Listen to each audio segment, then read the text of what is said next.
Hi mga mi! So another day, another mini vlog. So for today's video, ayan, papunta kami ngayon sa Camp Mart or yung mini groceries dito malapit sa amin.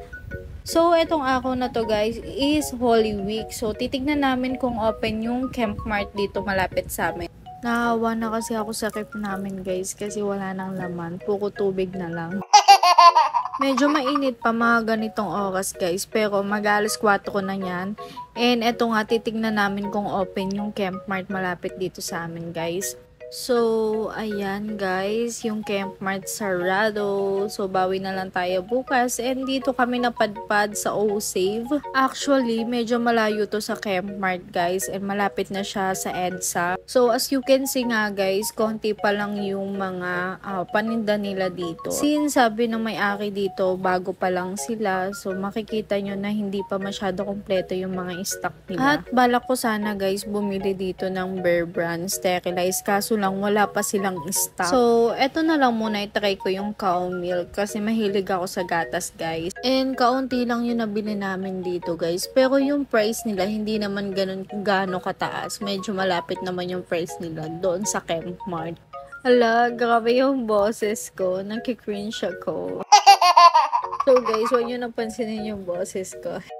So, eto nga guys, napabili din kami ng pansit bihon kasi nag-request yung ate ko na magluto daw ako ng pansit kasi nag-crave daw siya doon. Uy, hindi buntis yung ate ko Tapos sabi ko kay Tisha, ayan, mamili na lang siya kung anong gusto niya. At alam nyo ba guys, akala ko 28 pesos lang yung dairy milk. Tapos tinukoy ng lablab ko. May mga price pala doon sa may taas. Ayan, nakikita nyo guys. Pero hindi naman ako masyado mahilig sa chocolate guys. So, gusto ko talaga is yung dark. Ayoko ng sobrang tamis. So, ito nga guys, kumuha na din ako ng beng-beng para sa mga pamangkin ko kasi gusto nila ito guys. And bumili na din kami ng ice cream nila. So, hindi ko nga pala kasamang rin si Denden, pero sabi ni Patricia, bilan ko din daw siya ng ice cream. And ayan guys, nagtitingin din kami ng mga sesto kasi mostly, ayan, mga gusto ng mga pamangkin ko. Actually, sila lang talaga taga-ubos ng mga stock ko sa ref guys. So, eto na nga guys, niloloko ko yung jowa ko. Bumili na siya dito ng isang case na Red Horse pero ayaw niya. Nagbabagong buhay, uy.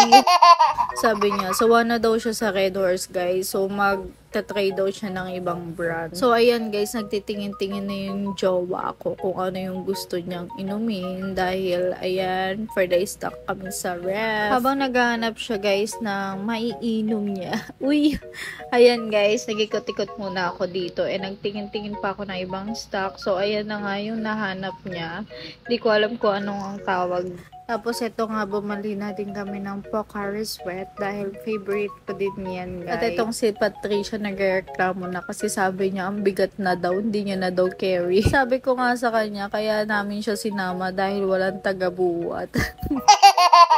Tapos niloloko nga din namin ni Laptop. Sabi namin, iwan namin siya dito at tumuwi na lang siya mag-isa. So, eto na nga guys, yung mga napamili namin. Medyo konti lang since gusto namin doon na lang kami magtuloy na mag-grocery sa Camp Mart kasi mas mura doon. So, eto na nga guys, nagsilip lang ako dito sa may frozen na foods nila and wala naman ako masyado nagustuhan kasi hindi naman din kami mahilig sa frozen food. Mas gusto din kasi namin guys yung mga fresh and katulad ng mga chicken sa mga palengke. So, ayun lang guys. Hanggang dito na lang yung video namin. So, as you can see, isang basket lang yung nabili namin dito.